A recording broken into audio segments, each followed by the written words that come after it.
Hi, everybody. My name's Eileen, and I am a compulsive eater. I weigh and measure 3 meals a day off the gray sheet, write them down, commit them to my sponsor, don't eat in between no matter what, and abstinence is the most important thing in the world to me. And I'm abstinent today, 6 years, and it's really a cool thing to be qualifying on my birthday. I actually have a photo that I would like to share my screen and show you. Trust me, I will never share this photo with anyone except a gray sheeter. So let's see if this works. Yeah. Can you see? I can't tell if you can see it. We have screen sharing. Oops. Okay. Oh, There I am. Okay, I think that's enough. So that's what I looked like 38 years ago, 37 years ago. And yeah, so, and it took me a long time to get there. I didn't look like that all the time. That was, my daughter, I think, was almost a year old when that picture was taken. So I really grew a lot when I was pregnant with her, and I could not lose anything except the absolute her absolute body weight when after I gave birth. So yeah, so I come by this disease honestly. My mother has this disease. I have a sister who describes herself as cross addicted because she was bulimic for a time, but we didn't share any of that. My mom and I were dieting buddies, and we shared calorie counting things, and we shared exercise to a record called Chicken Fat. I don't know if anybody knows that, but it had music and little isometric exercises, and the theme was give that chicken fat back to the chickens and don't be chicken again. So anyway, but it was the day of Jack LaLanne, and when I got to be a teenager, it was the day of Twiggy. Yeah, I never had the kind of body that girls wanted to have. I just didn't. I always looked like a fruit that was narrow on the top and larger on the bottom. And when I got thinner, I was a thinner version of that fruit. And when I was heavy, I was a bigger version of that fruit.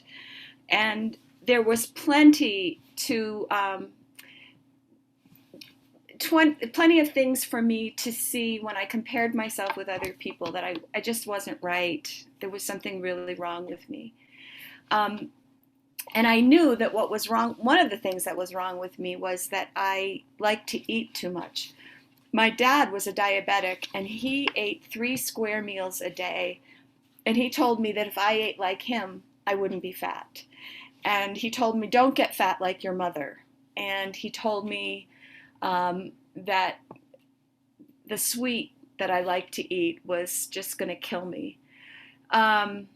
So he was right in a lot of ways, but he was also an alcoholic. But in our family, you see, my mom got fat, and she was short as well. She was like 5'2", and she weighed close to 200 pounds. My father was 6 feet tall, and he kind of looked like Rock Hudson in a way, not quite as cute as Rock Hudson, but he was tall, dark, and handsome in a day that tall, dark, and handsome was what you wanted to be if you were a guy. And so he never got fat.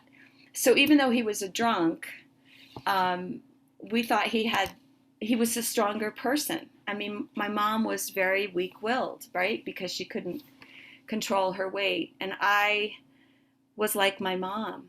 And I'm also like my dad, it turns out. But yeah, so I just remember when I was a kid and my mom would come home with the groceries. Usually she'd buy one treat kind of thing that came in a bag that was noisy when you opened it. And I swear to God, it was like everybody just attacked that one bag. It didn't even get to go in a bowl, and it was gone. It was just absolutely gone. And we would fight over things, everybody wanted stuff. And I was a skinny little kid. I was skinny until I hit puberty, and then I just steadily gained weight. which meant that I had to diet a lot. And I was basically on a diet from the time I started counting calories with my mom at 10 until I came into the Gray Sheet. I was always on a diet, cheating usually, but I would be successful for some of the time.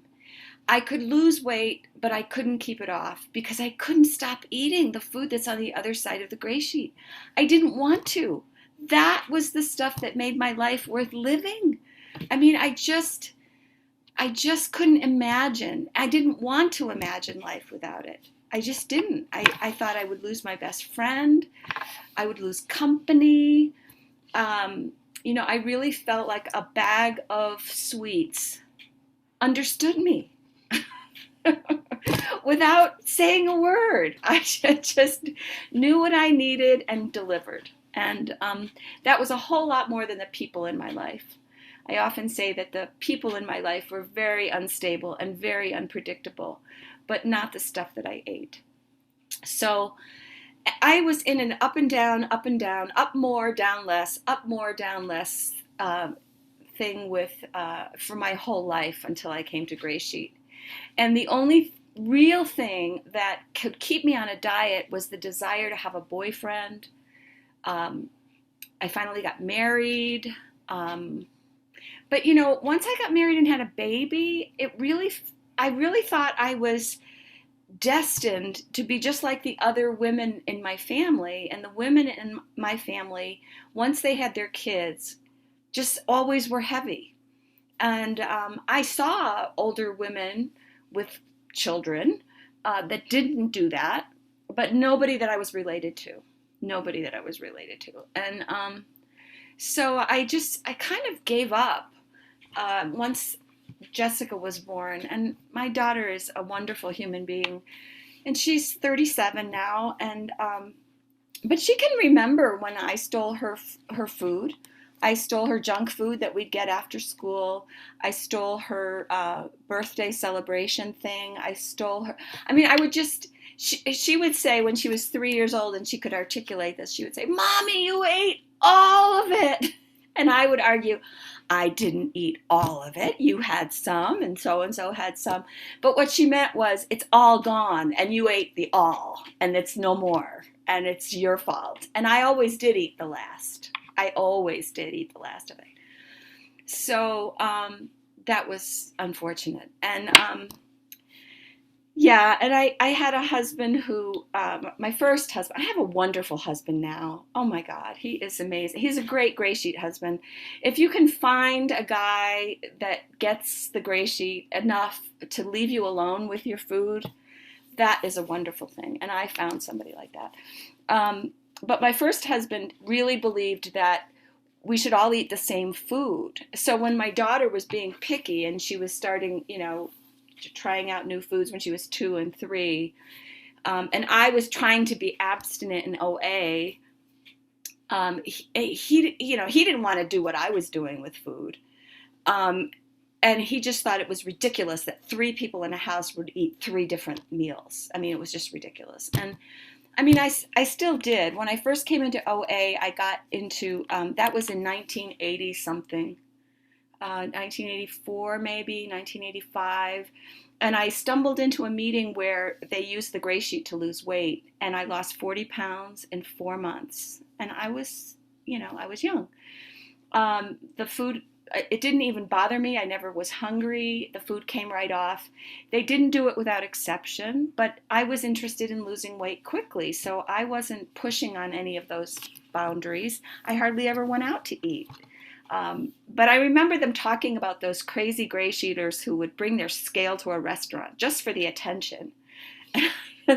Now I'm thinking, how wrong you were. Like, if I could be totally invisible while I weighed and measured my food in public, that's what I would do, right? But I can't have a meal without weighing and measuring it because I'm a compulsive eater of the hopeless variety. And what I've learned in Gray Sheet is that the peace of mind that I get, the ability to have a conversation with somebody over a meal, cannot happen unless I have weighed and measured the food that I need to eat first. and then I can act like a whole normal person, have conversations, as long as I know that what's on my plate is mine, nobody else has any of it, and when it's gone, it's over. Thank you so much, Suzanne. So um, I didn't really prepare anything for this qualification. I don't usually prepare. But I guess I did want to say that the first time I came into the gray sheet rooms to get abstinent was in July of 1995. And truthfully, I have not had any non-abstinent, anything on the other side of the gray sheet since then. But on January 24th, 2015, I had a horrendous experience in a very dark restaurant with a very small table where I could barely read my scale, and I gave up in the middle of the meal. I just gave up. I forgot how many. I started eating my vegetables before I had the entire thing weighed out because they went to get me some more. I forgot how many I had. It was a nightmare of a restaurant experience, the only one that I ever had, honestly. And if I had made a phone call and talk to somebody about what I should do in that situation, I would have a whole lot more time to talk about today. I was almost 20 years abstinent at that point, but I didn't, and I said, that's got to be good enough. And my husband was sitting across from me looking very, very concerned, and he said, are you sure you can do that? And I said, yeah, oh yeah, like you do when you're insane. Oh, yeah. And it wasn't until the next day that I woke up and realized, I actually woke up, left my food on my sponsor's phone. She didn't pick up the phone.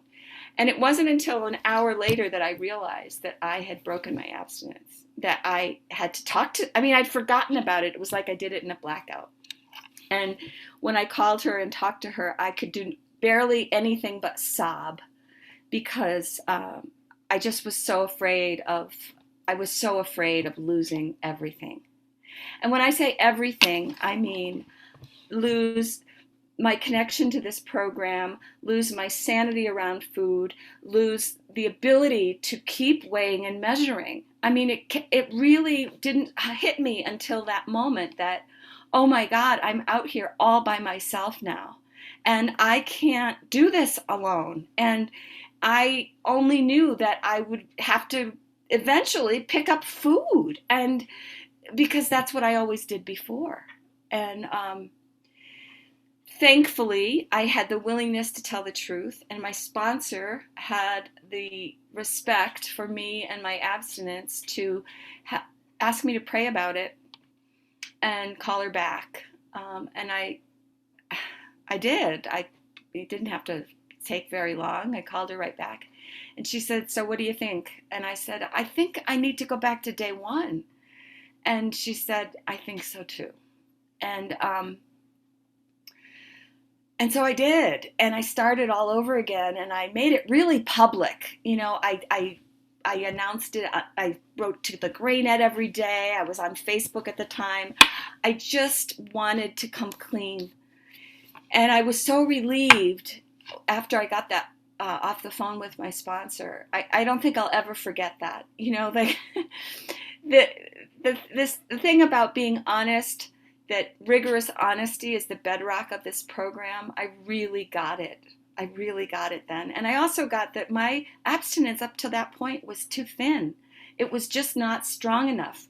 My network wasn't strong enough. I was barely going to meetings. I have a writing group that I was religiously writing to once a week, and I